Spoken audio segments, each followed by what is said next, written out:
देखो, आज हम तीन इंपॉर्टेंट चीजें इंटरनल एनर्जी, वर्क और क्यू, इसके बारे में पढ़ रहे हैं। पहले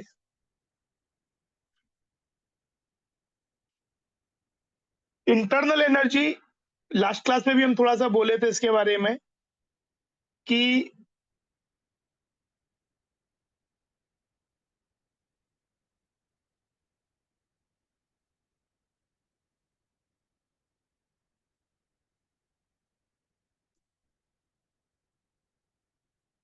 आपका यू और ई से रिप्रेजेंट होता क्या है? The sum of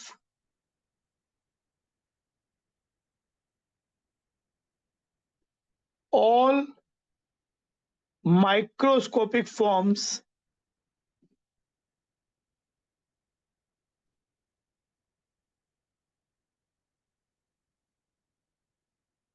of energy.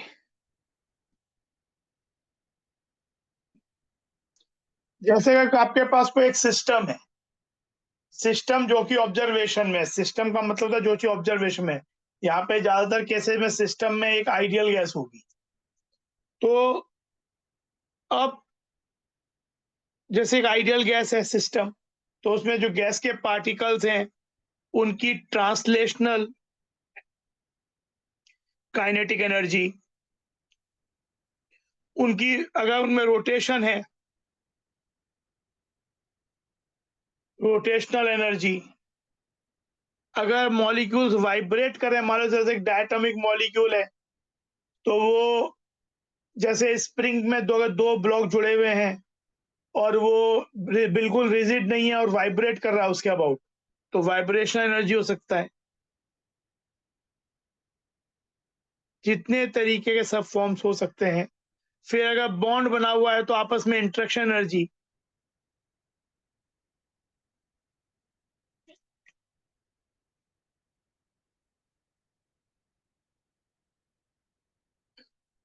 Electrostatic, तो जितने तरीके की एनर्जी हो सकती है।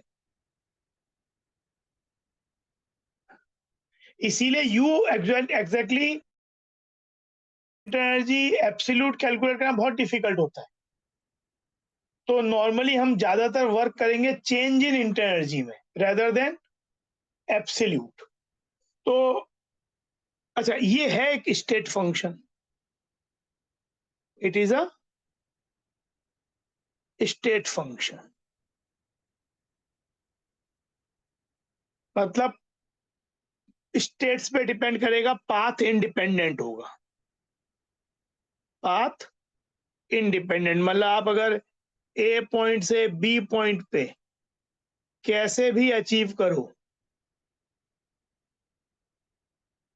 तीन पाथ के थ्रू जो चेंज होगा डेल्टा यू का ए टू बी, एक तो इसे लिखा जा सकता है U B minus U A, and that will be same for all three paths.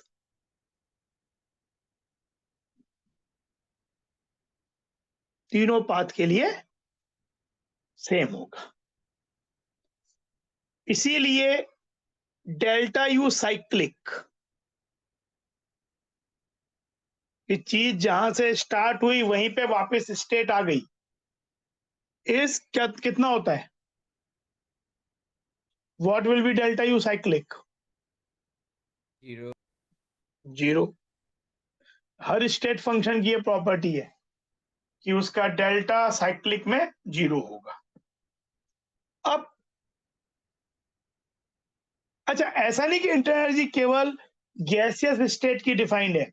तीनों स्टेट में कोई सब्सटेंस किसी भी फेज में हो, उसमें जितने भी उसके अंदर फॉर्म्स ऑफ एनर्जी, उसकी टोटल इंटर एनर्जी है, सब तरीके की उसका addition is the inter energy. देखिए, हमारा ज्यादातर काम इस चैप्टर में गैसियस स्टेट से ही पड़ेगा। तो एक आइडियल गैस के लिए, for an ideal gas,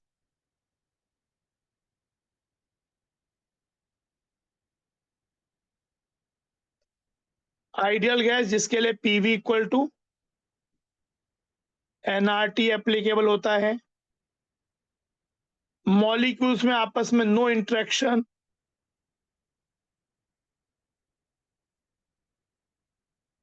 among molecules, molecule के बीच में आपस में कोई इंटरेक्शन नहीं होता है,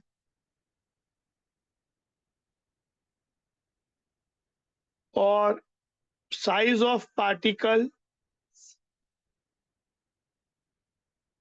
negligible.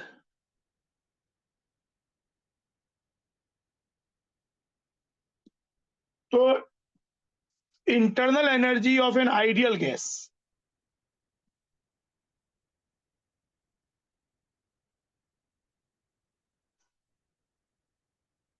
is given as n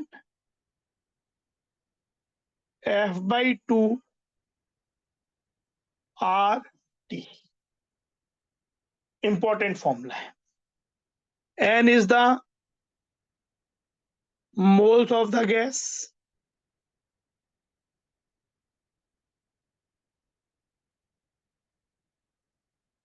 r universal gas constant। In SI system इसकी वैल्यू होती है R equal to 8.314। T temperature है इन एब्सोल्यूट स्केल। और जो F है, F is defined as degree of freedom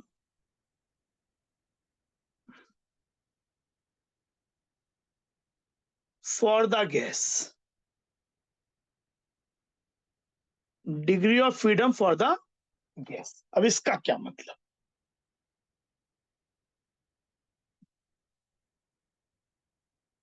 degree of freedom का मतलब होता है कि एक पार्टिकल इंडिपेंडेंटली कितने डायरेक्शंस में एनर्जी या मोशन कर सकता है, फ्रीली मूव कर सकता है।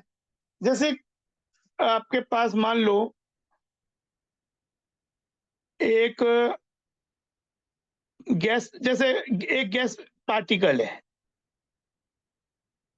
साइज नेग्लिजिबल है, मोनोटोमिक है। मोनो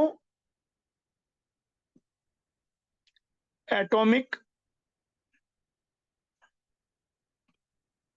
गैस है, उसका एक पार्टिकल है, हीलियम हो गया। तो हीलियम का गैस पार्टिकल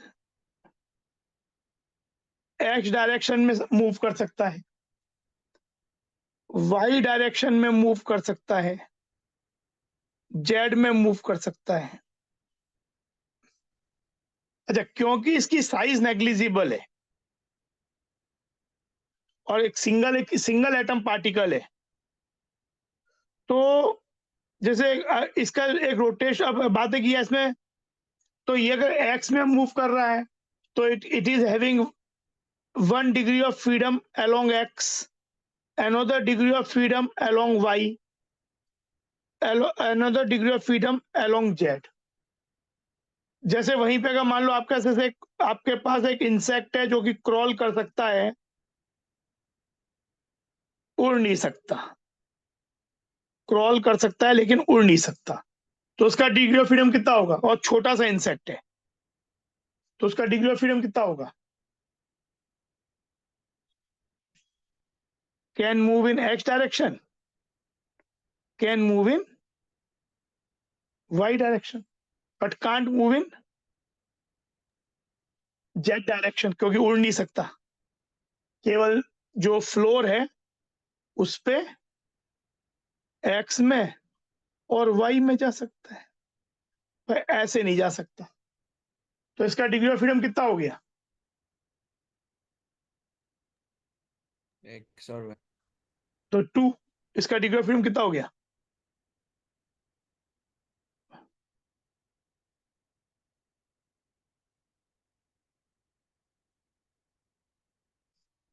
तो एक्चुअली ये जो एक्स वाई और जेड वाली बात है, this is called translational degree of freedom. Translational degree of freedom.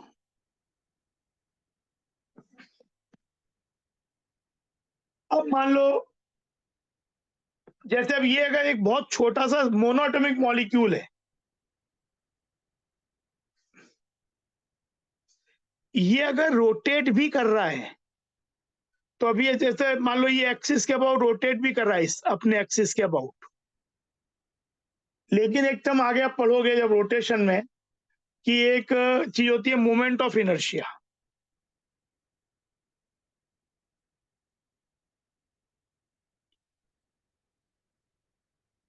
Moment of inertia हम डिफाइन करते हैं मास ऑफ द पार्टिकल और जिस एक्सिस के अबाउट रोटेट कर रहा है उससे उसका distance into are square.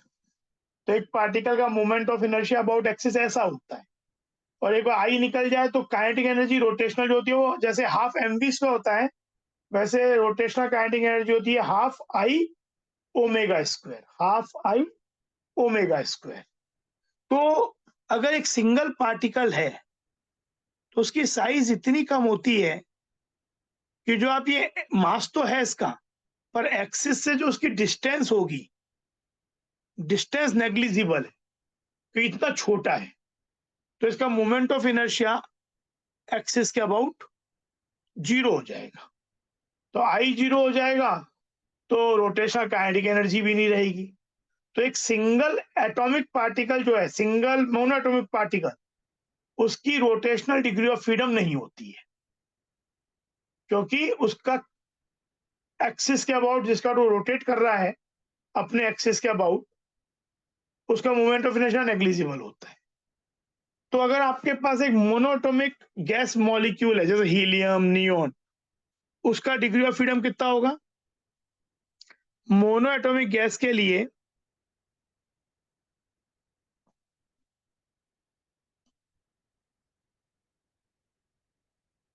Like helium, neon, argon, इनके लिए डिग्री ऑफ फ्रीडम कितना होगा? 3। इनकी डिग्री ऑफ फ्रीडम 3 होती है। ट्रांसलेशनल और only translational, only translational. Sir हाँ, सर ये मोनोएटॉमिक के लिए 3 कैसे, मतलब? ये monoatomic gas particle x direction move कर सकता है, वाई में मूव कर सकता है और जेड में मूव कर सकता है, गैस पार्टिकल है तो। ओके सर हाँ, सर वो मोनोएटॉमिक गैस पार्टिकल का मोमेंट ऑफ इनर्शिया वो समझा दीजिएगा फिर से एक बार।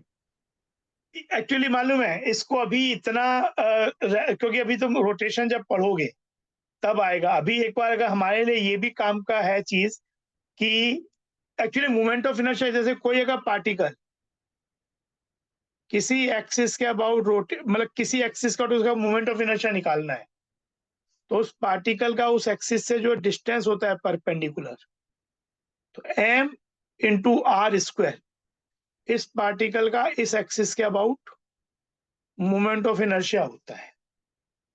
और अगर एक बार मोमेंट ऑफ इनर्शिया मिल जाए और पार्टिकल का एंगुलर स्पीड मालूम है, तो जैसे translational kinetic energy half mv square होती है, वैसी रोटेशनल काइनेटिक एनर्जी होती है हाफ आई स्क्वायर। मास की जगह आई आ जाता है, स्पीड की जगह ओमेगा आ जाता है।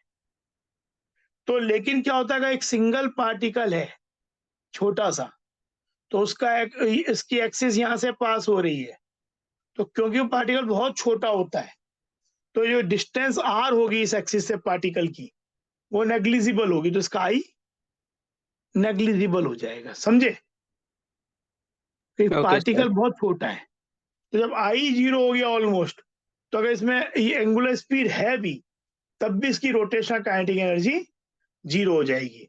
अच्छा, हमारा मतलब डिग्री ऑफ फ्रीडम से ये है कि एक बार डिग्री ऑफ फ्रीडम डिफाइन करने के बाद एक अभी हम थ्योरम डिफाइन को स्टेट करेंगे, तो हमें ये देखना है कि कितने वे में, कितने डायरेक्शंस में पार्टिकल इंडिपेंडेंटली मूव कर सकता है और कैन हैव काइनेटिक एनर्जी, क्योंकि ultimately we are dealing with the inter energy. तो कितने वे में वो काइनेटिक एनर्जी रख सकता है। तो अगर एक मोनोटोमिक गैस है तो उसकी 3 डिग्री ऑफ फ्रीडम है, ट्रांसलेशनल एक्स, वाई और जेड। तो वो 3 डायरेक्शन में अपनी ट्रांसलेशनल काइनेटिक एनर्जी रख सकता है, तो उसका डिग्री ऑफ फ्रीडम 3 है। लेकिन rotational degree of freedom monatomic gas में नहीं होता है, क्योंकि अगर उसका मोमेंट ऑफ इनर्शिया जिस एक्सिस से पास करती है उसके सेंटर से, तो मोमेंट ऑफ इनर्शिया ऑलमोस्ट 0 होता है। तो अगर उसमें रोटेशन है भी तो भी काइनेटिक एनर्जी नहीं आएगी। अब आता है डायटोमिक गैस।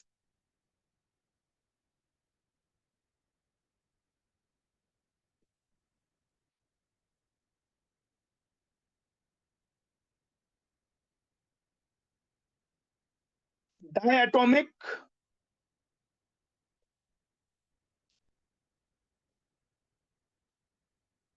रिजिड गैस, इसका भी मतलब है, समझाऊं, डायटोमिक रिजिड गैस। जैसे ऑक्सीजन है, नाइट्रोजन है, क्लोरीन है, फ्लोरीन है। तो ऐसे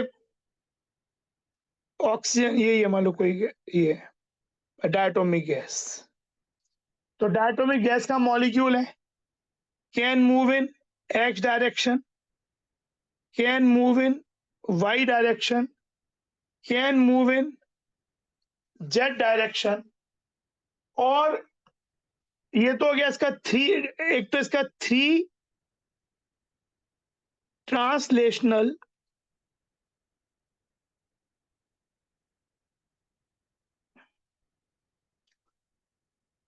डिग्री ऑफ फ्रीडम है।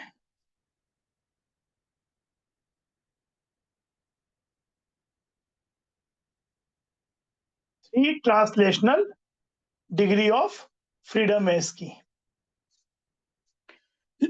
अच्छा, अब लेकिन ये जो मॉलिक्यूल है ऑक्सीजन, डायटोमिक मॉलिक्यूल, अगर हम ये एक्सिस लेते हैं, मान लो एक एक्सिस तो हो गई ये वाली, ये हो गई सपोज, ये एक्स हो गया, ये वाई हो गया, ये जेड हो गया। तो अबाउट एक्स तो इसका मोमेंट ऑफ इनर्शिया नहीं हो पाएगा, क्योंकि दोनों बहुत छोटे साइज के एटम्स हैं। तो इस एक्सिस के अबाउट इसकी डिस्टेंस एम आर स्क्वायर 0 हो जाएगा, दोनों का एम आर स्क्वायर 0 हो जाएगा। लेकिन इस एक्सिस के अबाउट सोचो, ये जो पार्टिकल है इसका एम आर स्क्वायर तो 0 हो जाएगा,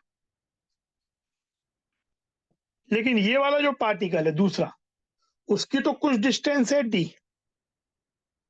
जो बॉन्ड लेंथ है ना। ये बात समझ में आई कि अगर ये दो पार्टिकल है डायटोमिक, तो ये तो ठीक है, ये वाले एक्सिस के अबाउट तो दोनों का ही डिस्टेंस 0 है, क्योंकि उसी एक्सिस से पास हो रहे हैं। लेकिन इस एक्सिस के अबाउट इसका डिस्टेंस नहीं है, पर इसका तो डिस्टेंस है इस एटम का। तो इसका कुछ मोमेंट ऑफ इनर्शिया होगा इस पार्टिकल का, और इस एक्सिस के अबाउट जो जेड एक्सिस है इसका होगा। तो इसमें क्या होगा कि अगर एक डायटोमिक मॉलिक्यूल है तो उसमें एक डायरेक्शन में, वो एक्सिस में जो कि दोनों के सेंटर से पास होती है, उसके अबाउट मोमेंट ऑफ इनर्शिया नहीं होगा। लेकिन बाकी दोनों एक्सिस के अबाउट कुछ ना कुछ non zero moment of inertia होगा। हेंस उसके उस एक्सिस के अबाउट इसकी काइनेटिक एनर्जी होगी रोटेशनल। तो एक डायटोमिक मॉलिक्यूल में 3 ट्रांसलेशनल डिग्री ऑफ फ्रीडम है और 2 रोटेशनल डिग्री ऑफ फ्रीडम होते हैं।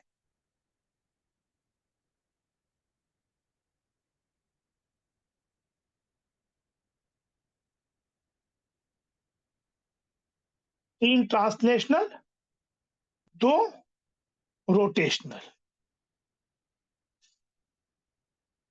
तो टोटल कितने हो गए? F equal to 3 + 2 5। तो एक डायटोमिक रिजिड, रिजिड का मतलब भी समझ में आएगा।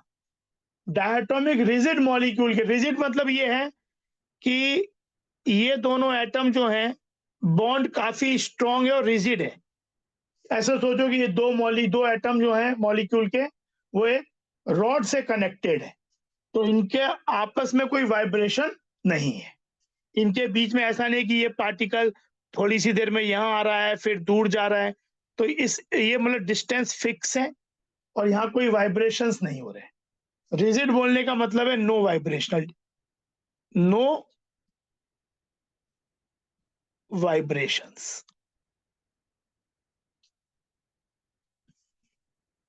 No vibrations. तो इसका डिग्री ऑफ फ्रीडम कितना हो गया? 5 हो गया। अच्छा, अब एक और आता है चीज कि अगर ये नॉन रिजिड हो, डाइएटॉमिक नॉन रिजिड। सर हाँ बोलो। सर जब फर्स्ट टाइम में आपने बोला कि वो F इक्वल टू 3 होगा क्योंकि तीनों एक्सिस में मूव कर सकते हैं, तो फिर हाँ, सेकेंड टाइप में आपने फिर वापस ये Y और Z एक्सिस को मतलब क्यों पकड़ा? नहीं, जैसे कि एक डायटोमिक मॉलिक्यूल है, वो तो मोनोटोमिक की बात हो रही थी।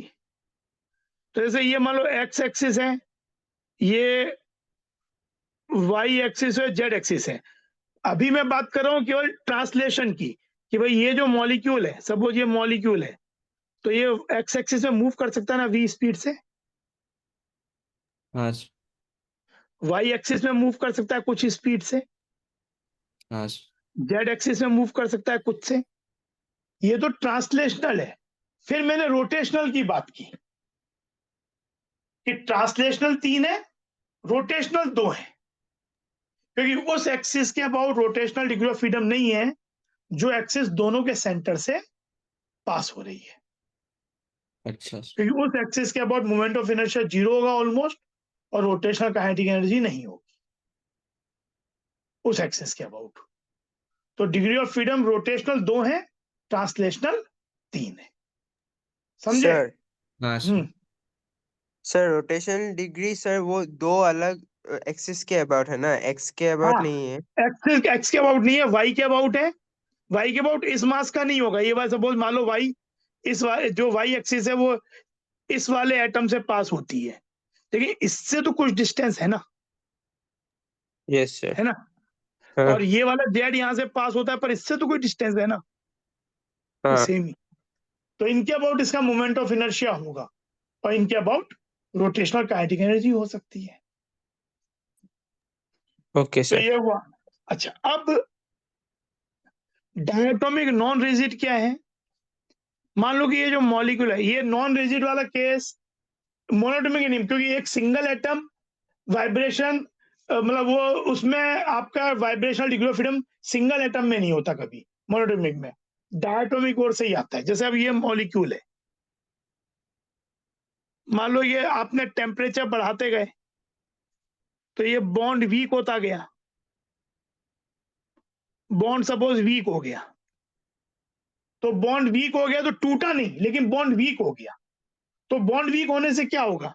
जैसे ये जो एटम है थोड़ी सी देर इधर मूव करके आया, यहाँ से इधर मूव कर गया, फिर ये भी इधर आ गया, फिर इधर चला गया, तो क्या होगा? इनके अबाउट थोड़ा वाइब्रेशंस होना। जैसे ऐसा सोचो कि 2 ब्लॉक हैं और वो स्प्रिंग से कनेक्टेड है, तो इनके बीच का डिस्टेंस बदलता रहता है ना। अगर ये स्प्रिंग से कनेक्टेड हो तो कभी क्लोज आ सकते हैं, कभी दूर जा सकते हैं, है ना, अगर स्प्रिंग से कनेक्टेड है तो। मतलब पूरा फ्री भी नहीं है, ऐसा नहीं कि इंडिपेंडेंटली मूव कर रहे हैं, पर ऐसा भी नहीं है कि दोनों की अलग अलग स्पीड भी हो सकती है, क्योंकि बीच में स्प्रिंग है जो कि रिजिड नहीं है। तो यहाँ पे वो बॉन्ड जो नॉन रिजिड बॉन्ड है वो उस स्प्रिंग जैसा ही काम कर रहा है। तो ऐसे केस में क्या होगा? इसमें मोड ऑफ वाइब्रेशंस आ जाएंगे। तो इसमें जैसे ये वाइब्रेशंस इस एक्सिस के अलोंग, ये मॉलिक्यूल वाइब्रेट करेगा, और जब वाइब्रेट करते हैं तो वाइब्रेशन से दो तरीके वाइब्रेशन होगा।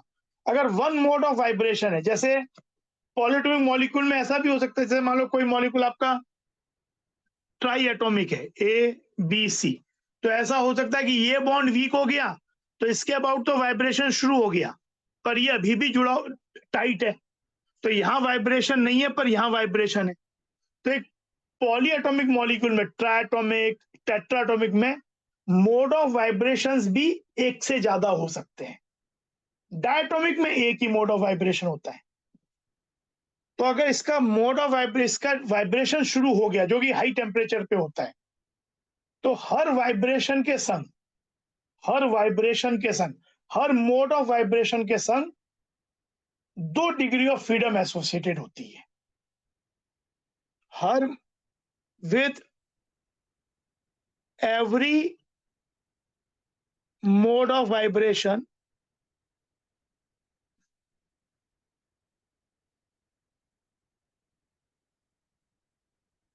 the degree of freedom attached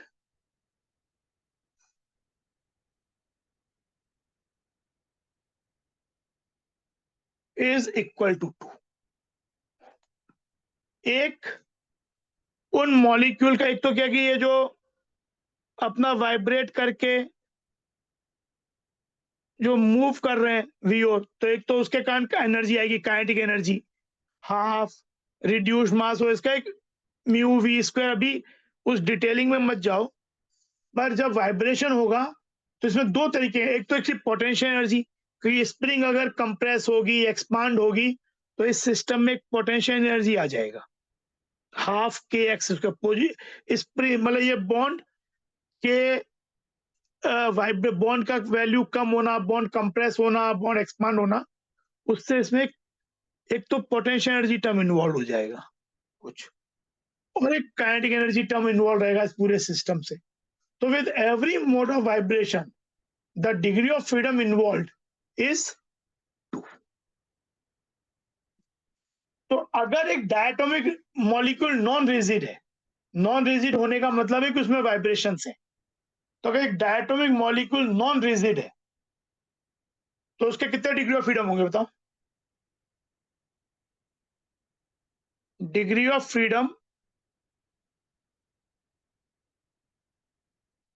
freedom, for a non rigid diatomic molecule कितने होंगे? 7। 7, बिल्कुल सही, क्योंकि with every mode of vibration there are 2 degree of freedom attached. और अगर किसी जगह पे 2 मोड ऑफ वाइब्रेशन हो जाए तो हर मोड के संग 2, तो 2 मोड ऑफ वाइब्रेशन 4 हो जाएंगे। पर डायटोमिक मॉलिक्यूल में मोड ऑफ वाइब्रेशन एक ही हो सकता है, पर ट्राइएटॉमिक, पॉलीएटॉमिक होगा तो वहां मोड ऑफ वाइब्रेशन एक से ज्यादा भी हो सकते हैं, पर वो आपको फिर दिया होगा, फिर आपको ये दिया होगा कि ए बी का बॉन्ड भी वीक है, बी सी का बॉन्ड भी वीक है। पर अगर हमें ये पता चल जाए कि उसमें कितना मोड ऑफ वाइब्रेशन है, तो हर मोड ऑफ वाइब्रेशन के संग the degree of freedom involve is 2। तो इसका डिग्री ऑफ फ्रीडम हो जाएगा नॉन रिजिड डायटोमिक का 3 + 2 + 2 = 7। सर हाँ, सर यहाँ ये 2 कैसे आया? यहाँ देखो ये 2 ऐसे आया, मतलब एक्चुअली क्या होता है, ये जो डिग्री ऑफ फ्रीडम का हमारा मतलब है वो ये है कि जब कोई चीज आई तो उसके कारण क्या एनर्जी उस डिग्री ऑफ फ्रीडम के कारण, या जिस चीज को हम डिग्री ऑफ फ्रीडम बोलेंगे, कि क्या उस चीज के कारण इसके संग कोई एनर्जी एसोसिएट हो सकती है क्या। तो जब वाइब्रेशंस होता है ना, जैसे अभी तुम स्प्रिंग सिस्टम और जब पढ़ोगे फिजिक्स में, तो स्प्रिंग सिस्टम में एक काइनेटिक एनर्जी और एक आपकी, जब स्प्रिंग कंप्रेस होती है एक्स से, तो उसमें हाफ के एक्स स्क्वायर एनर्जी स्टोर्ड हो जाता है या एक्सटेंड हो। तो ये जब बॉन्ड रिजिड नहीं होगा, बॉन्ड आपका वो करेगा, तो जब बॉन्ड के अबाउट वाइब्रेशंस होगा तो क्या होगा कि उसमें एक तो टर्म पोटेंशियल एनर्जी की टर्म आ जाएगी कि पोजीशंस इनकी रिलेटिव बदल रही है, और एक क्योंकि इसमें मोशन तो अभी भी इन्वॉल्व एक दूसरे के रेस्पेक्ट में, तो एक काइनेटिक एनर्जी का टर्म भी रहेगा, एक एनर्जी काइनेटिक एनर्जी भी रिलेटेड रहेगी। तो दो तरीके की एनर्जी वाइब्रेशन का एक्स्ट्रा आ जाएगी। इस वाइब्रेशन के कारण दो अलग तरीके की एनर्जी आ जाएगी, तो हम बोलेंगे 2 डिग्री ऑफ फ्रीडम एक्स्ट्रा हो गई। और जैसे ही वाइब्रेशन हट जाएगा वो दोनों एनर्जी रिमूव हो जाएंगी, वो एनर्जी अब नहीं रहेंगी। बात समझे? Okay sir. तो, सर तो जब वाइब्रेशन होता है, मतलब कह सकते हो कि वाइब्रेशन नहीं था, तो आपके पास दो तरीके एनर्जी के, पोटेंशियल एनर्जी और वो जो वाइब्रेशन का जो एक एक्स्ट्रा मोशन हो गया है काइनेटिक एनर्जी, ये तब नहीं था, लेकिन वाइब्रेशन होते ये दो एनर्जी और एसोसिएट हो जाएगी।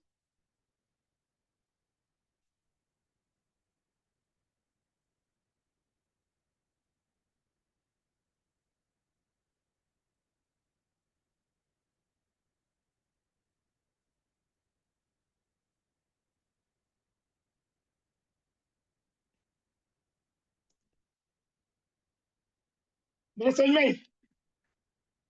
Yes sir.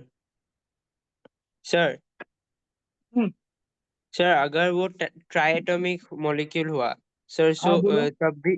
तब भी टू ही रहेगा या बदल नहीं, जाएगा वो वैल्यू? मैं अभी उस बात पे मैं आता हूँ भी, ठीक है।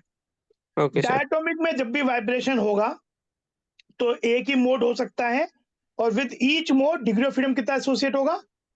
2। टू। ठीक है। तो ओके सर। डायटोमिक में अगर डायटोमिक मॉलिक्यूल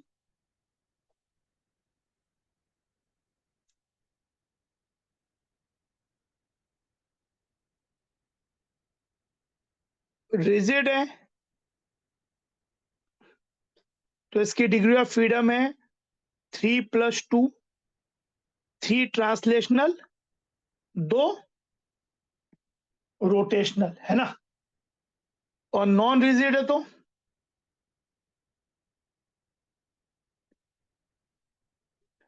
F, ये 5 हो गया था, ट्रांसलेशनल, रोटेशनल, वाइब्रेशनल, टोटल 7। अब अगर मॉलिक्यूल पॉली एटॉमिक है,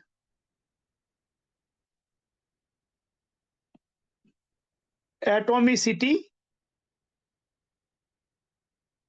ग्रेटर देन 2, ट्राई एटॉमिक है, पर इसमें अब दो केस है, लीनियर है। अगर लीनियर है, जैसे आपका मॉलिक्यूल तो दो ज्यादा एटम है, पर है अभी भी लीनियर। पहले रिजिड की बात कर रहे हैं, पहले रिजिड की बात कर रहे हैं, ठीक है। तो अगर ये लीनियर है तो क्या होगा? एक्स, वाई, जेड, तो इनकी स्पीड तो तीनों डायरेक्शन में हो सकती है, तो 3 ट्रांसलेशनल,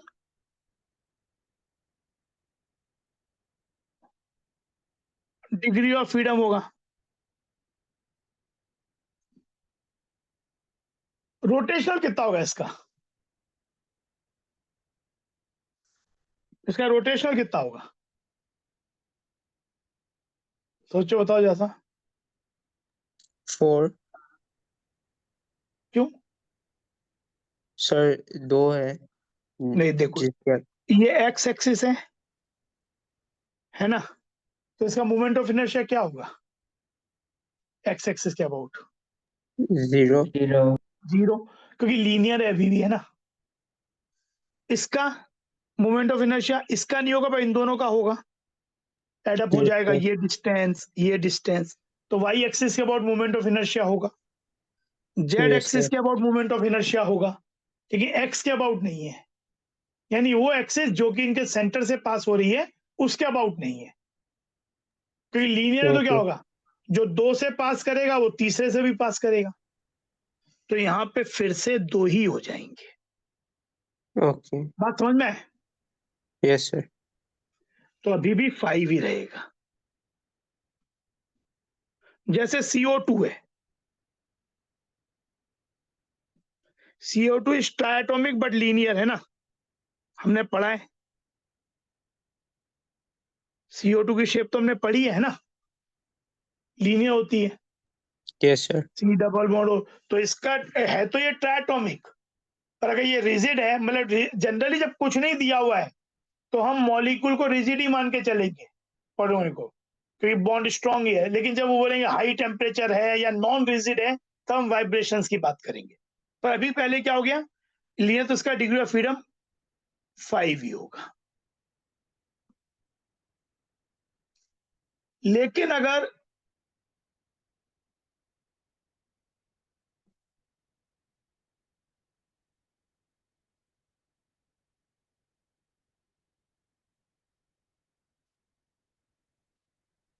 आपके पास रिजिड है अभी भी,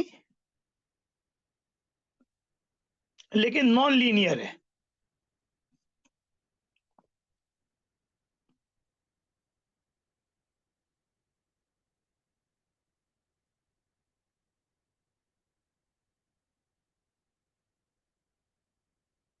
एटॉमिसिटी ग्रेटर देन 2, जैसे ओजोन है,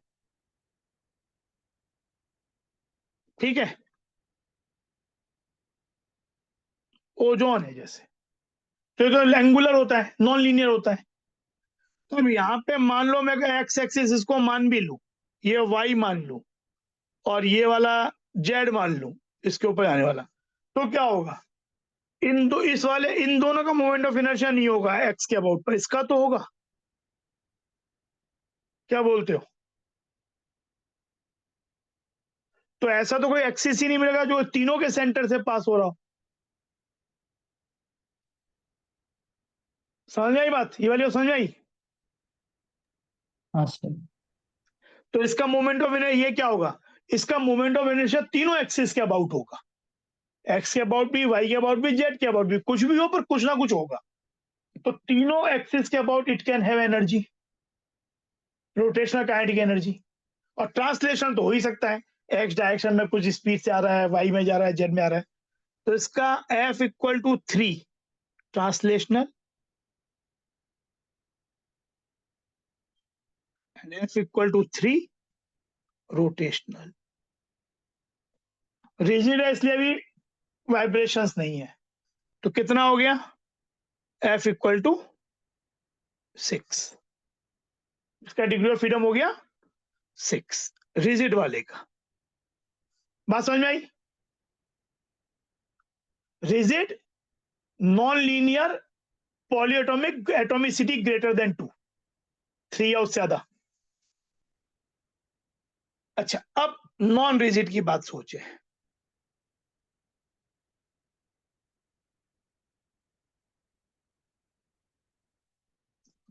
अब नॉन रिजिड में क्या है, जैसे मान लो कोई एक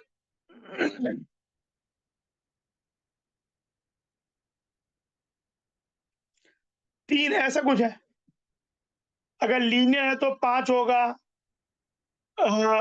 रोटेशनल प्लस ट्रांसलेशनल, अगर नॉन लीनियर है तो 6 हो जाएगा 3 + 3।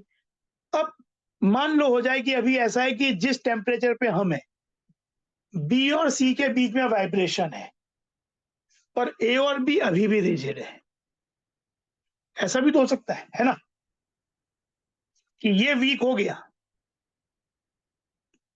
लेकिन ए बी अभी भी रिजिड है। तो इसमें कितना डिग्री ऑफ फ्रीडम आ जाएगा, इसका मोड ऑफ वाइब्रेशंस कितना हो गया, इसमें मोड ऑफ वाइब्रेशंस कितने हो गए, 2। नहीं, मोड ऑफ वाइब्रेशन एक हुआ, उस वाइब्रेशन से डिग्री ऑफ फ्रीडम अटैच्ड 2 हो गया। With each mode of vibration 2 degree of freedom attached, because 2 types of energy can be attached. पर अगर ये भी वीक हो जाए तो ये यहां भी वाइब्रेट करना लेगा, तब इसके मोड ऑफ वाइब्रेशंस कितने हो जाएंगे, 2। तब इसके अबाउट भी वाइब्रेशन, इसके अबाउट भी वाइब्रेशन, और डिग्री ऑफ फ्रीडम कितना हो जाएगा तब, 4। 4। ठीक है ना, बात समझ में आई? Yes sir. तो ये है। तो मैं पहले आपको नंबर ऑफ, जैसे वो आपको चीजें ऐसे दी होंगी इंफॉर्मेशन, कोई ऐसा नहीं है कि आपको, जैसे अगर डायटोमिक मॉलिक्यूल नॉन रिजिड दिया हुआ है तब ठीक है, डिग्री ऑफ फ्रीडम 7 सीधा लिख दो। पर ट्रायटोमिक मॉलिक्यूल दिया तो फिर बोला होगा कि it has one mod of vibration. One mod of vibration का मतलब क्या? एक्स्ट्रा डिग्री ऑफ फ्रीडम कितनी? 2। 2। 2 मोड ऑफ वाइब्रेशन मतलब 4। समझे? तो ये इस तरीके से, तो पहले तो ये बात हो गई। अब एक थ्योरम होती है, equi partition of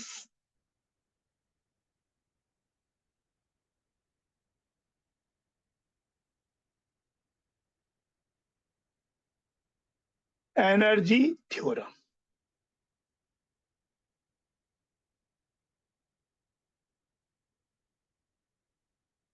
equi partition of energy theorem. ये क्या कहती है? हमें बस स्टेटमेंट से मतलब है, प्रूफ और मतलब बियॉन्ड अवर स्कोप है। With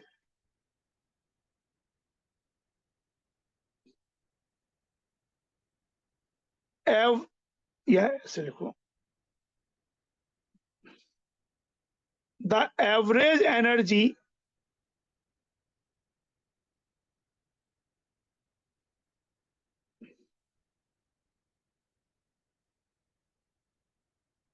attached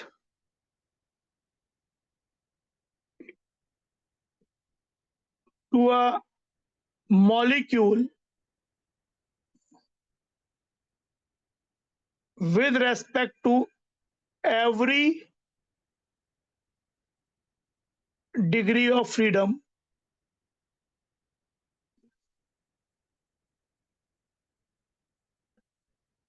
is equal to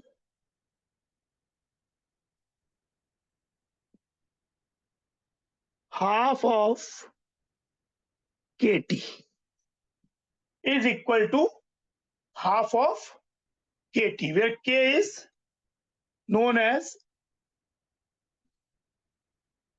Boltzmann's constant, जिसकी वैल्यू होती है R/NAV। Boltzmann constant is gas constant divided by Avogadro number, और टेम्परेचर केल्विन में। तो हर डिग्री ऑफ फ्रीडम के संग एक मॉलिक्यूल में हाफ केटी एनर्जी एसोसिएट होगी, equipartition energy. 2 degree of freedom है तो एनर्जी कितनी आएगी? Twice of half kT. 3 degree of freedom है तो 3/2 केटी, 4/2 केटी। तो इस तरीके से, तो ये थ्योरम है। Proof is not in our capacity, हमें बस स्टेटमेंट मालूम होना चाहिए। तो अब देखो इससे यूज क्या करेंगे। तो फॉर मोनोएटॉमिक गैस, ये अभी पहले एक चीज सोचो, अगर किसी गैस का डिग्री ऑफ फ्रीडम एफ है, किसी पार्टिकल का, गैस पार्टिकल का डिग्री ऑफ फ्रीडम एफ है, तो उसकी एनर्जी कितनी हो जाएगी? If degree of freedom is equal to F, तो एनर्जी एसोसिएटेड कितनी हो जाएगी? F/2 kT। यू एवरेज हो जाएगा F into half K T, है ना,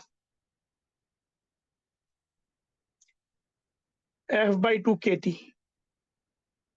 ये हो गया वन मॉलिक्यूल का, वन पार्टिकल का, जिसकी बात हो रही है।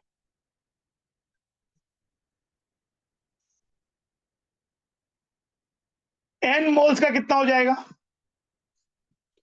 For N/2 for an moles कितना हो जाएगा? एन मोल्स में पार्टिकल कितने होते हैं? Na पार्टिकल्स, है ना।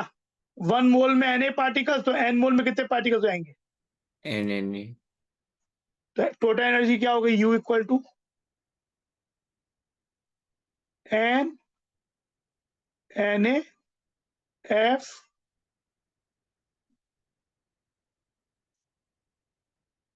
एन Na इंटू के क्या हो जाएगा, R R। तो ये हो जाएगा N F by two R T, N F by two N A into K क्या हो गया, आर हो गया। तो ये यही फॉर्मूला तुमने स्टार्ट किया था आइडियल गैस के लिए, यही लिखा था फॉर्मूला हमने कि internal energy for ideal gas N F by two R T. यानी अगर वो गैस मोनोटोमिक है तो क्या हो जाएगा,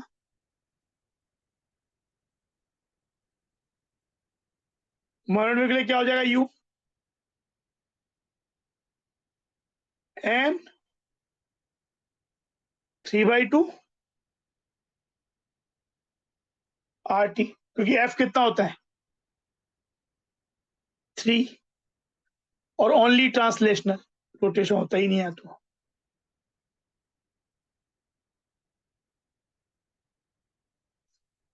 diatomic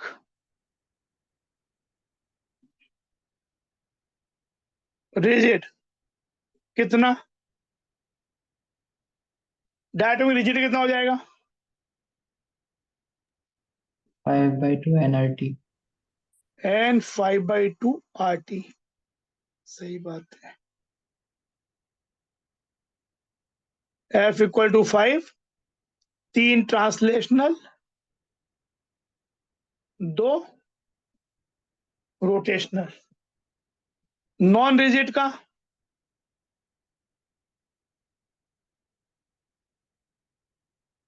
U equal to N 7/2 RT 7/2 R T, F 7,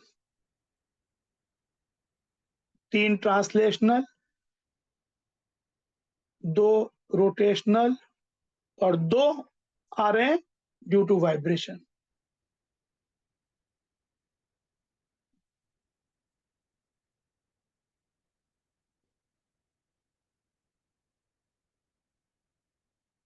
polyatomic linear atomicity greater than 2, तो लीनियर है और रिजिड है, तब तो सेम क्या हो जाए, U इक्वल टू कितना होगा,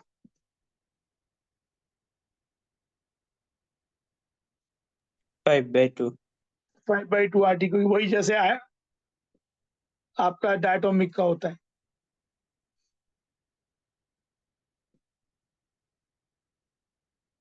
अगर नॉन रिजिड है तो फिर ये डिपेंड करता है कि इसमें मोड ऑफ वाइब्रेशंस कितने हैं, क्योंकि अगर इसमें मोड ऑफ वाइब्रेशंस 5 तो इसके वो होंगे ही, ट्रांसलेशन प्लस 2 रोटेशनल। अगर मोड ऑफ वाइब्रेशंस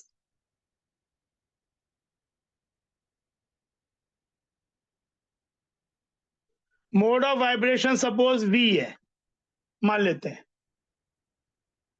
तो with every V 2 degree of freedom attach होगी, तो U हो जाएगा N 5 प्लस 2V, है ना, Yes sir. बात समझ में है? Yes sir. ये सर ये वाला एक और बार बताइए। भाई अगर मान लो मेरे पास गैस है, गैस अभी भी पॉलीएटॉमिक लीनियर ही है, लेकिन इसमें मोड ऑफ वाइब्रेशन मतलब जैसे वाइब्रेशन इसके बीच में हो, इसके बीच में हो, या इसके बीच में नहीं है, इसके बीच में केवल है, तो अगर मॉलिक्यूल 4 भी हो सकते हैं, एटम 4 भी हो सकते हैं, तो हमें सबसे पहले बताना पड़ेगा कि उसमें कितने वाइब्रेशनल मोड है। तो हर वाइब्रेशनल मोड के संग कितनी डिग्री ऑफ फ्रीडम अटैच होती है, 2। With every vibrational mode, the degree of freedom attached is 2. क्योंकि उससे दो एनर्जी एसोसिएट हो सकती है। तो अगर इसके मोड ऑफ वाइब्रेशन v है तो 5 तो क्या हो गया, ट्रांसलेशनल प्लस 2 रोटेशनल। हाँ सर। और अगर मोड ऑफ वाइब्रेशन v है तो हर के संग 2 एसोसिएट होता है, तो v के संग कितना एसोसिएट हो जाएगा, 2v। 2v। तो इस तरह तो डिग्री ऑफ फ्रीडम टोटल कितनी हो जाएगी, 5 + 2v। बात समझ में आए? हाँ सर। और अगर polyatomic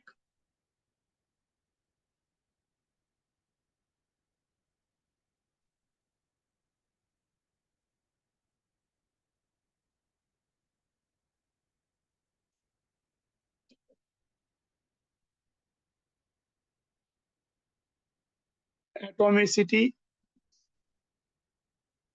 greater than 2 non linear है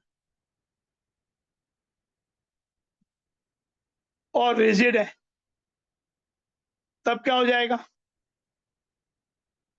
तब डिग्री ऑफ फ्रीडम 6 हो जाएगी, 3 रोटेशनल 3 ट्रांसलेशनल एंड 6/2 RT। और अगर नॉन रिजिड है, बात समझ में आ रही है ना, 3 + 3 3 रोटेशनल 3 ट्रांसलेशनल। और नॉन रिजिड है तो U = n, और मोड ऑफ वाइब्रेशन अगर मान लो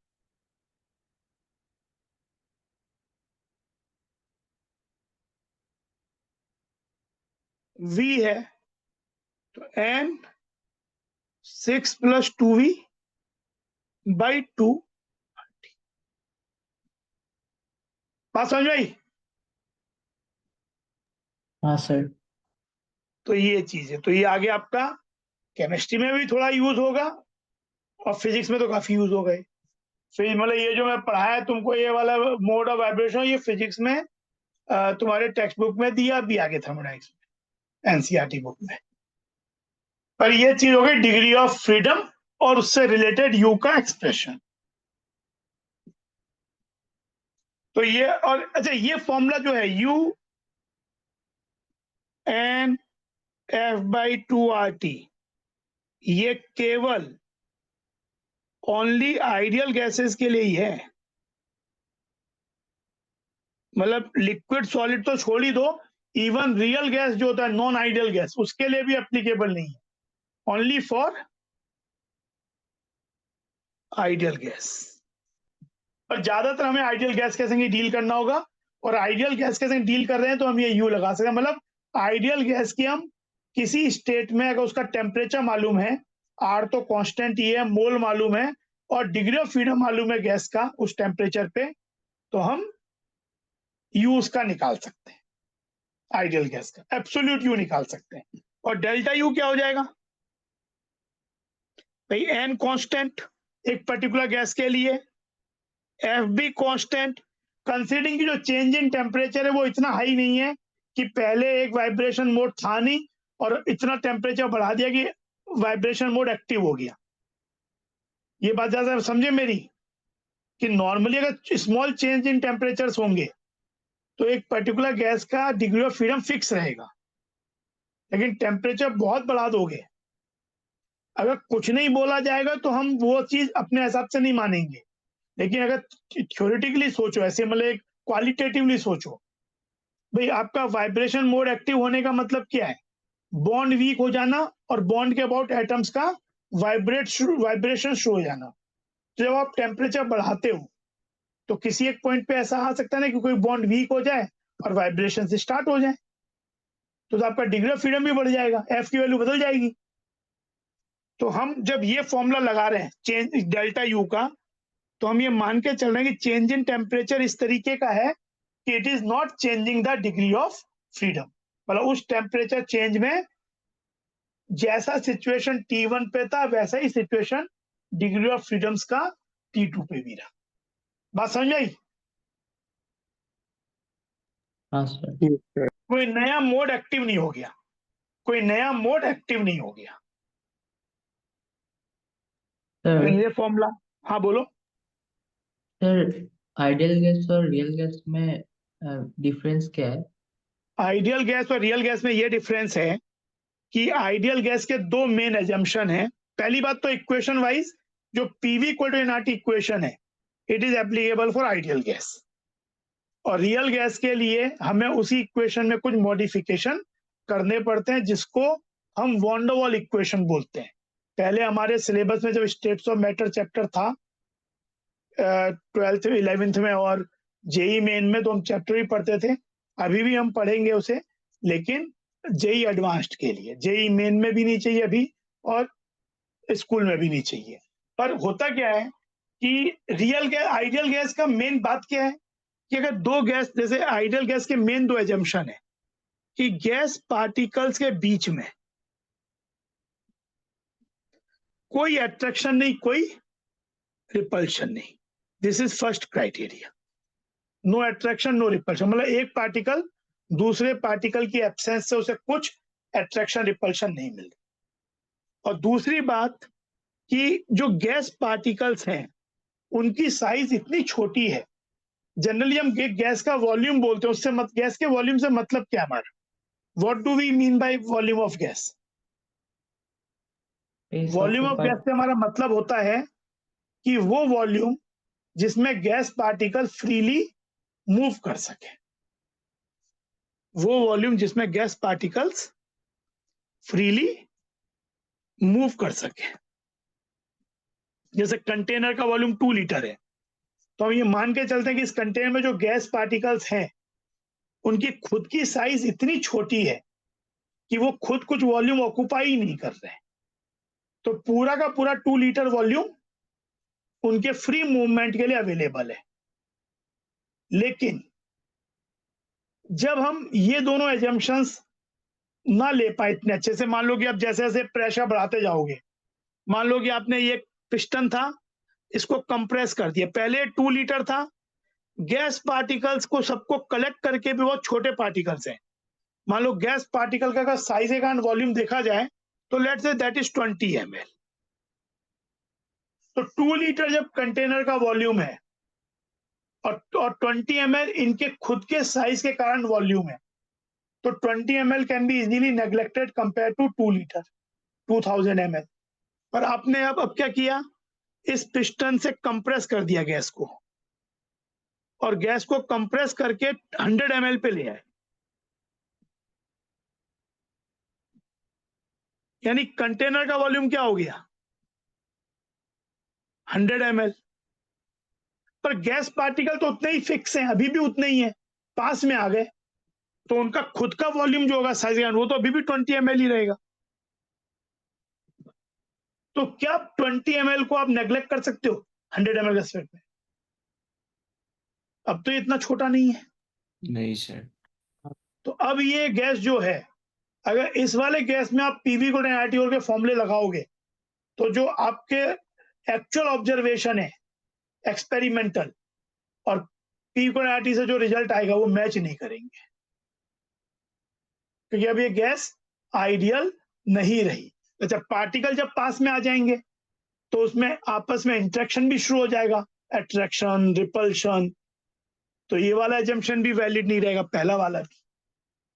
तो इसीलिए हम बोलते हैं कि ये गैस हाई प्रेशर और लो टेम्परेचर पे, जहां पे वॉल्यूम कम हो जाता है, they tend to deviate from ideal behaviour, and high temperature और लो प्रेशर पे they tend to behave ideally.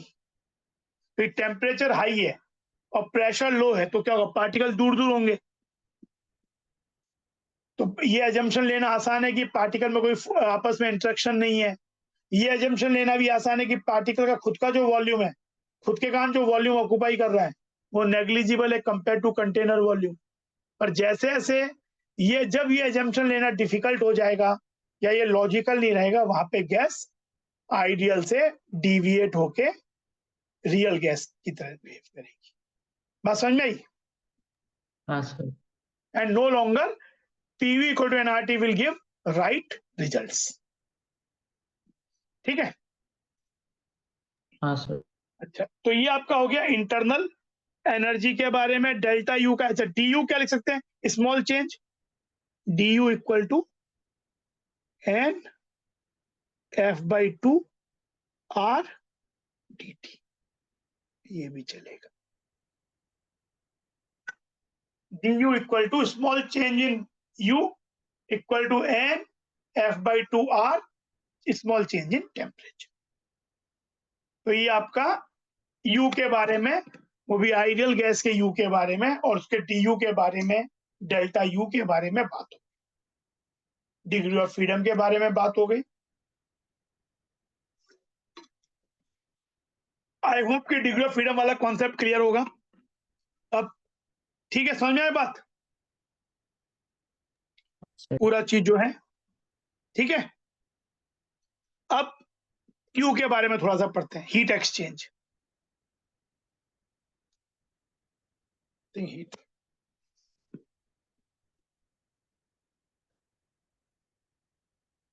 Now heat exchange Q. किसी सिस्टम को हीट दिया, किसी सिस्टम को हीट देना, हीट सप्लाई करना,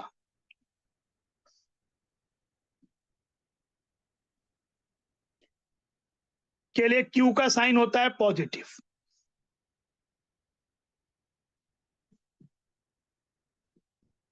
हीट एब्जॉर्ब करना, कोई सिस्टम हीट एब्जॉर्ब करे, सप्लाई करे, और हीट एक्सट्रैक्ट करना किसी सिस्टम से, या हीट सिस्टम रिलीज करे, क्यू का साइन नेगेटिव होता है। क्यू एक पाथ फंक्शन है।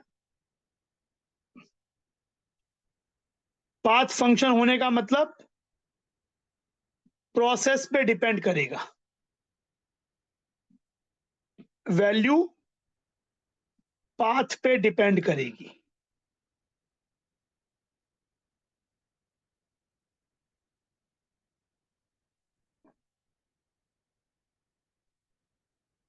अगर मैं 1 से 2 स्टेट पे जा रहा हूं, तो अगर मैं 3 प्रोसेसेस लेता हूं, पहुंच 1 से 2 ही रहा हूं, लेकिन 3 पाथ के थ्रू पहुंच रहा हूं, तो क्यू 1 से 2, मान लो पाथ 1 ये हो गया, will not be same as Q 1 से 2, path 2 will not be same as Q 1 से 2 पाथ 3। इन जनरल, तो Q is not a state function, it is a path function. Process पे डिपेंड करेगा। 1 से 2 हम अलग अलग प्रोसेस के थ्रू जाएंगे, अलग अलग क्यू की वैल्यू होगी। अच्छा, क्यू स्टेट फंक्शन नहीं है, तो इस बात का, जैसे Q1 का कोई मतलब नहीं है, इस टर्म का कोई मतलब नहीं है। Q at 1 is a meaningless term, meaningless. Q हमेशा पाथ में होगा। आप ये बोलोगे Q 1 से 2, Q 1 से 2 का मतलब कि जब 1 से 2 गए थ्रू पाथ 1 या जो भी पाथ, तो Q इतना हुआ। पर केवल Q1 का कोई मतलब नहीं है, ये स्टेटमेंट कोई मतलब है कि Q at 1, कि Q at 1 इतना है, Q at 2 इतना है। जो एट डिफाइन होता है वो टेम्परेचर एट 2, T2, ये सब स्टेट फंक्शन की बातें होती है। स्टेट फंक्शंस U2, जैसे state function U internal energy है, तो U2 मतलब है U1, मतलब U1 से 2 क्या होगा, U2 माइनस U1। पर Q1 से 2 is not Q2 minus Q1, क्योंकि Q2 और Q1 डिफाइंड ही नहीं है, बस Q1 से 2। बात समझे? हाँ सर। पर U अगर होता U1 से 2, इसका मतलब U2 माइनस, क्योंकि वो स्टेट फंक्शन है। हीट अगर किसी सिस्टम को दिया, एब्जॉर्ब किया, तो Q पॉजिटिव। हीट रिलीज किया, एक्सट्रैक्ट किया तो क्यू नेगेटिव। अच्छा, अब क्यू और रिलेशन क्या होता है? अब एक चीज होती है पहले हीट कैपेसिटी।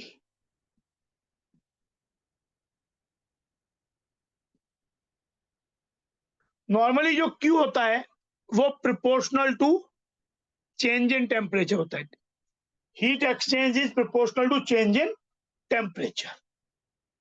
और जो प्रोपोर्शनलिटी कांस्टेंट होता है उसे हम बोलते हैं H delta T, heat capacity.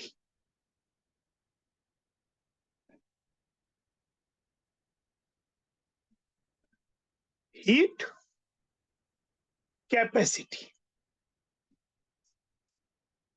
तो Q by delta heat capacity क्या हो गया?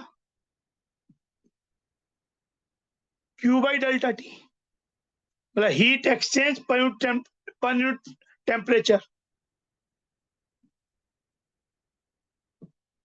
क्या हो गया? Heat exchange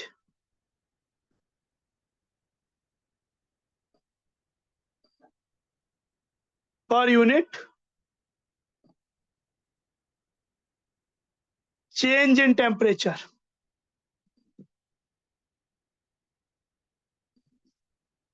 heat exchange per unit change in temperature.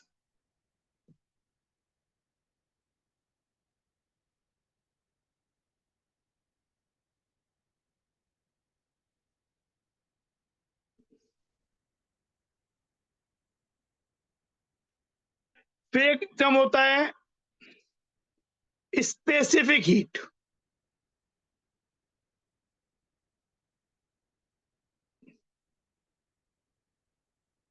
S, it is heat exchange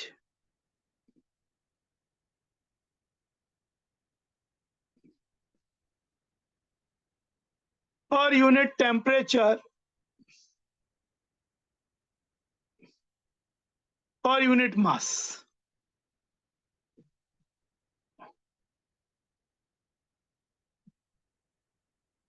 heat exchange per temperature पर मास क्या मतलब?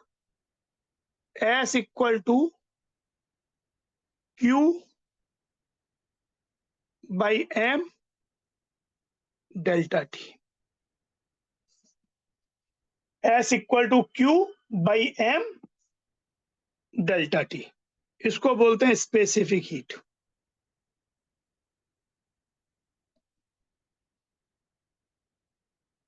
हम लोग ज्यादातर यूज करेंगे Q equal to M S delta T.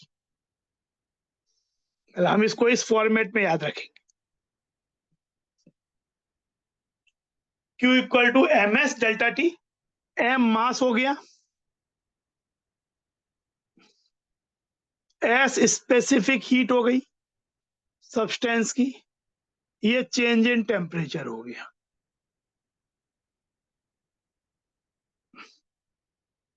क्योंकि क्यू अलग अलग प्रोसेस की अलग अलग हो सकती है, तो स्पेसिफिक हीट भी अलग अलग प्रोसेस की अलग अलग हो सकती है।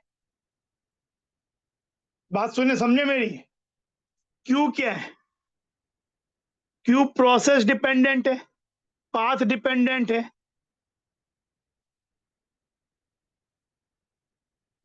तो एस भी जो है प्रोसेस डिपेंडेंट है। कांस्टेंट प्रेशर पे अलग हो सकता है, कांस्टेंट वॉल्यूम पे अलग होगा, इस तरीके से। तो एस भी प्रोसेस डिपेंडेंट है, पाथ डिपेंडेंट है। एक होता है molar heat capacity.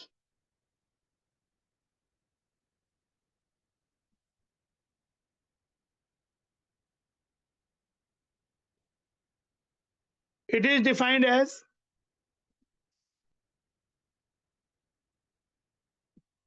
Heat exchange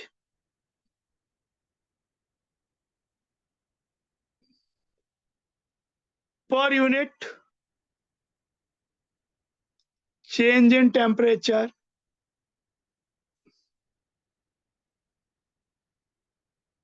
per unit mole।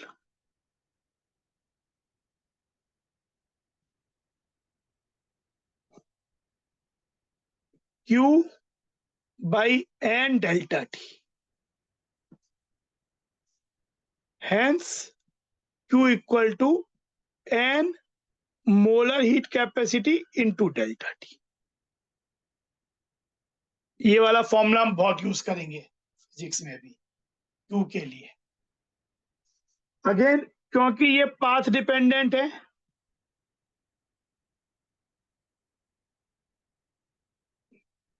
तो CM भी पाथ डिपेंडेंट होता है।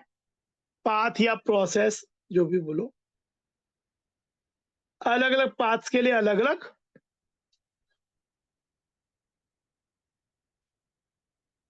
क्योंकि Q पाथ फंक्शन है, तो या CM भी path function, molar heat capacity भी फंक्शन है।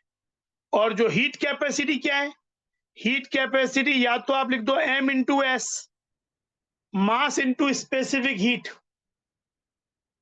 भाई हीट कैपेसिटी क्या था, Q equal to H into delta T. Compare करो, आइदर H इज MS या N into molar heat capacity. This is called heat capacity.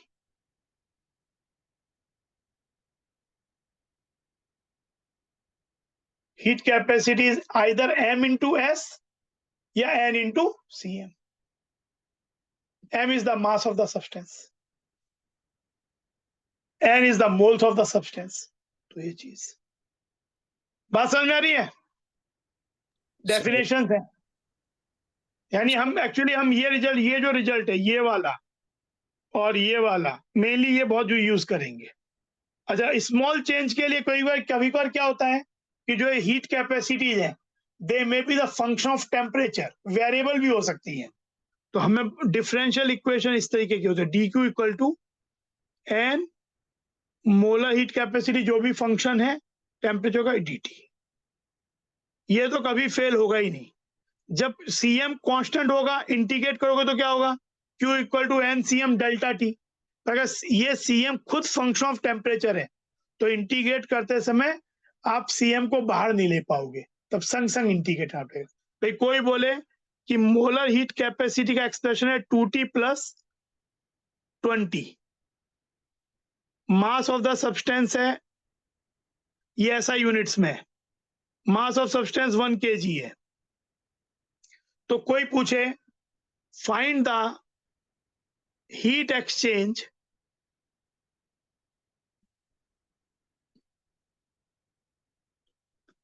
when temperature is raised from 100 Kelvin to 200 Kelvin। Suppose ये question है और CM is given as this, मास इतना दिया है, तो क्या करोगे बताओ? क्या यहाँ पे ये वाला फॉर्मूला लगाओगे, मास 1 kg है, S की वैल्यू 2T प्लस 20 है, C की वैल्यू और डेल्टा T कितना है 200 माइनस 100 100, क्या ये लगाने से काम चल जाएगा? क्या ये सही होगा? क्या ये सही होगा? सर नहीं, क्योंकि यहां तो ये कांस्टेंट नहीं है ना, तो ये सही नहीं है। भाई आपने डिफरेंस तो 100 बोल दिया, पर इसके लिए कौन सा टेम्परेचर लोगे? तो इसको आपको क्या करना पड़ेगा, इसको आपको इंटीग्रेशन की हेल्प से जैसे लिखना पड़ेगा डी क्यू इक्वल टू मोल है, और मोल यहाँ पे मोल नहीं है, मास नहीं है, मोल होना चाहिए। Let's say moles equal to 1, ऐसे सोचो, मोल्स इक्वल टू 1 है, मोल्स इक्वल टू 1, तो क्या हो जाएगा 1, C की वैल्यू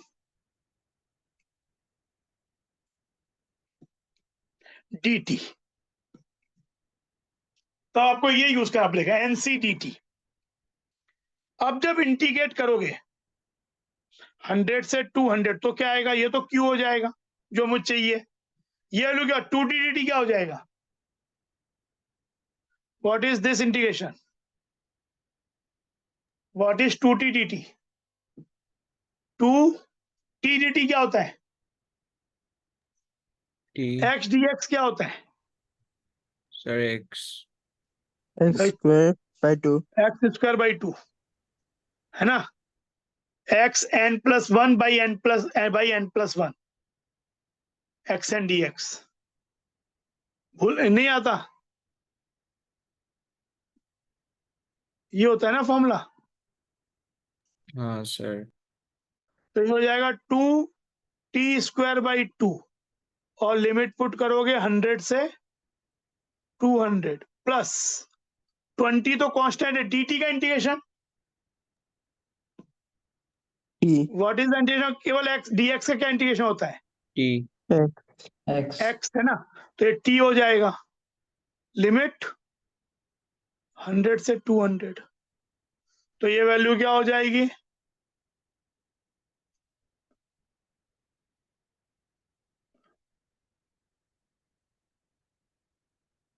ये वैल्यू हो जाएगी q इक्वल टू 2 कट गया, अब 200 square minus 100 square plus 20 200 minus 100, ये आंसर आ जाएगा। तो ये 1002 स्क्वायर माइनस 1 यानी 3 हो गया, प्लस 20 इंटू 100 2000, तो जो भी सॉल्व करके आएगा दैट विल बी, ये क्यू का वैल्यू जाएगा, ना कि इस तरीके से। हाँ, अगर सी कांस्टेंट होता, इफ सी इज कांस्टेंट,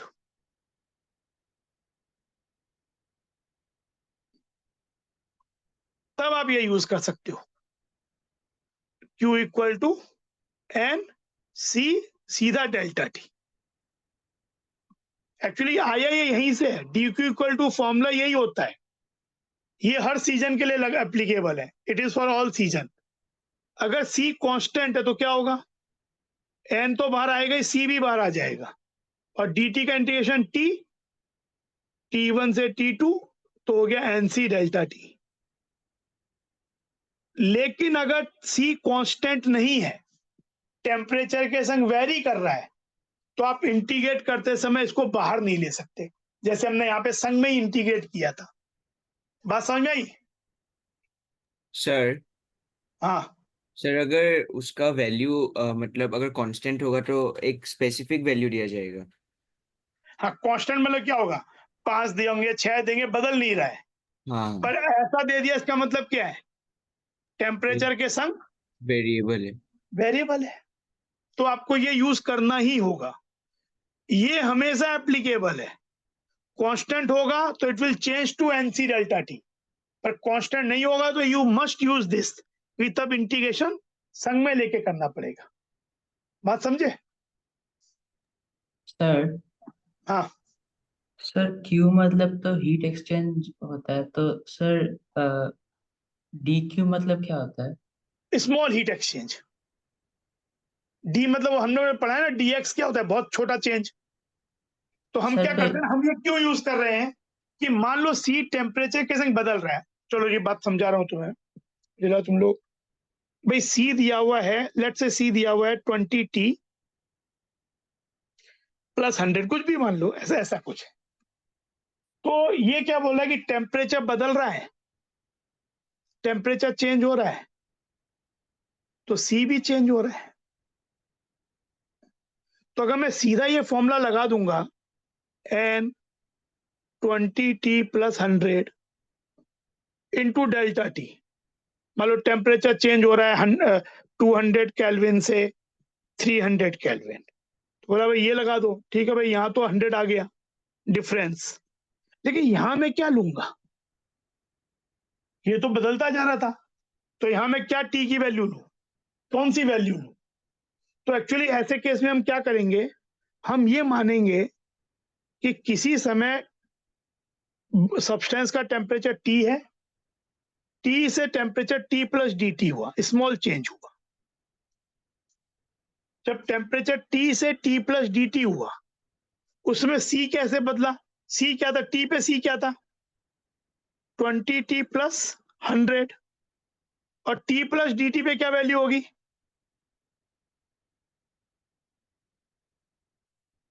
ऐसी है ना, T हाँ पे सर। ये होगी। तो क्योंकि ये dt बहुत छोटा है, तो हम ये वैल्यू क्या मान सकते हैं कि टी पे इतनी थी, इस पे भी ऑलमोस्ट क्या बोल सकते हैं, because D T is very small. तो हम इतने छोटे से चेंज के लिए ये मान सकते हैं कि ये जो वेरिएशन हो रहा है, जो टेम्परेचर टी पे था वही temperature T plus D T पे रहा। तो हमने क्या किया, एन मोल्स सी की वैल्यू ये लिख दी। जो हम इंटीग्रेशन में बार बार, यही लॉजिक होता है हमारा बनाने का मतलब, डिफरेंशियल इक्वेशन। और चेंज इन टेम्परेचर कितना हुआ, टी से टी प्लस डी टी कितना चेंज हुआ, डी टी का चेंज, ये फाइनल टेम्परेचर, ये इनिशियल टेम्परेचर, तो चेंज कितना हुआ, dt दिस माइनस दिस, यानी डी टी। हम्म, तो ये आपका एक्सप्रेशन बन गया, पर ये तो बहुत छोटा सा चेंज है, तो छोटे से चेंज को कैसे रिप्रेजेंट करोगे, डी क्यू। अब इंटीग्रेट किया तो ये इंटीग्रेट होके क्या आ गया, q क्यू। जैसे dx का इंटीग्रेशन क्या होता है x, ऐसे डी क्यू क्या हो गया क्यू, टोटल क्यू आ गया इक्वल टू। अब ये आप सॉल्व कर, एन तो बाहर आ गया, टेम्परेचर शुरुआत में T1 था, यहाँ T2 है फाइनल लिमिट। तो अब ये वही जो हमने किया था, अगर ये कांस्टेंट होता तो आप बाहर ले सकते थे, पर हाँ। कांस्टेंट तो है नहीं, तो अब ये सब में सॉल्व करना पड़ेगा and you will get the result. समझे? हाँ सर। तो इस तरीके से तो हमारे पास यहाँ डी क्यू का एक्सप्रेशन बन गया एन सी एम। ये प्रोसेस डिपेंडेंट है, प्रोसेस पे डिपेंड करता है, तो ये भी प्रोसेस पे डिपेंड करता है, अलग अलग प्रोसेस के लिए अलग अलग होता है ये चीज। और डी यू का एक्सप्रेशन क्या था, N F by two R, है ना। डी यू क्या था, N F by two R D T, ideal gas के लिए।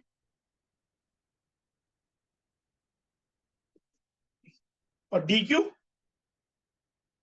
प्रोसेस ही, बट क्यू पाथ फंक्शन है, यू स्टेट फंक्शन है, सीधा रखना। तो ये आपका क्यू हो गया हीट एक्सचेंज, ये हो गया इंटर एनर्जी चेंज।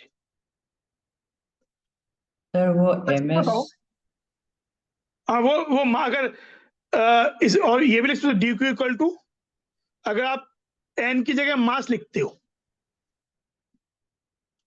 तो यहाँ पे ऐसा जाएगा डी टी।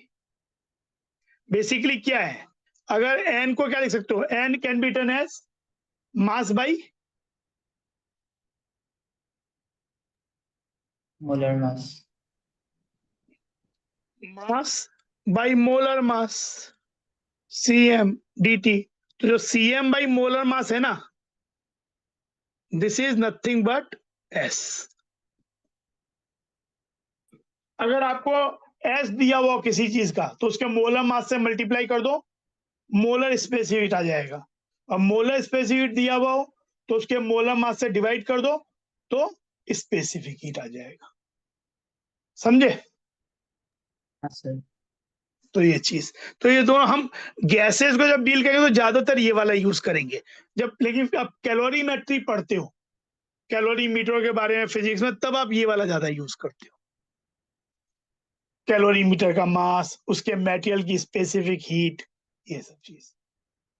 पर ये है एक ही चीज है, बस एक बार मास और स्पेसिफिक हीट है, और ये जो प्रोडक्ट है एमएस या NC, that is called heat capacity.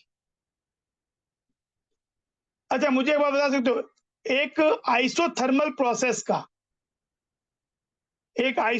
Process का मोलर हीट कैपेसिटी क्या होगा? What is the molar heat capacity infinite. Infinite? क्योंकि देखो मोलर हीट कैपेसिटी क्या हुआ, D Q by D Q process by N D T. तो isothermal process के बारे में क्या चीज श्योर है, टेम्परेचर कांस्टेंट। कि उसका टेम्परेचर कांस्टेंट है और dt उसका 0 होता है, इसलिए तो Cm क्या हो जाएगा, अगर dq प्रोसेस पॉजिटिव है तो प्लस इन्फिनिटी, अगर dq नेगेटिव है उस प्रोसेस में तो कुड बी प्लस और कुड बी माइनस, वो फिर डिपेंड करेगा आपको क्या दिया हुआ है, पूरी फिर डिटेलिंग लगेगी, but can be plus minus infinity. समझ आई बात? Is it clear for isothermal? For adiabatic क्या होगा? एडियाबेटिक प्रोसेस क्या होती है, मैं क्या बताई थी? Sir no heat exchange.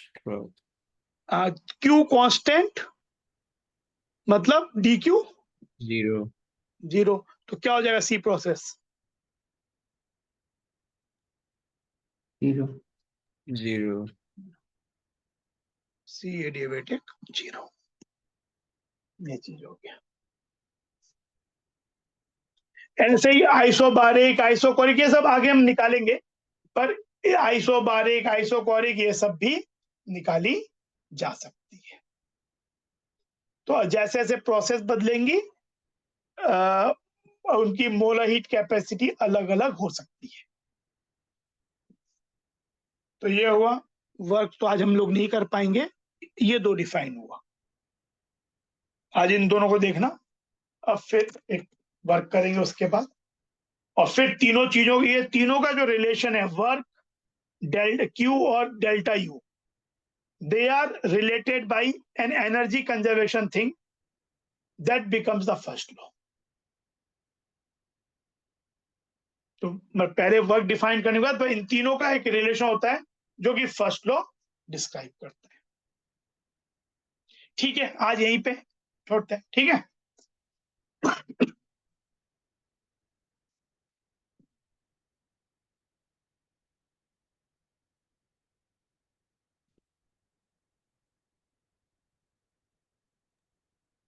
Thank you sir. Good night हाँ, सर। चलो bye, take care, thank you sir. Bye thank you sir. Sir. Bye.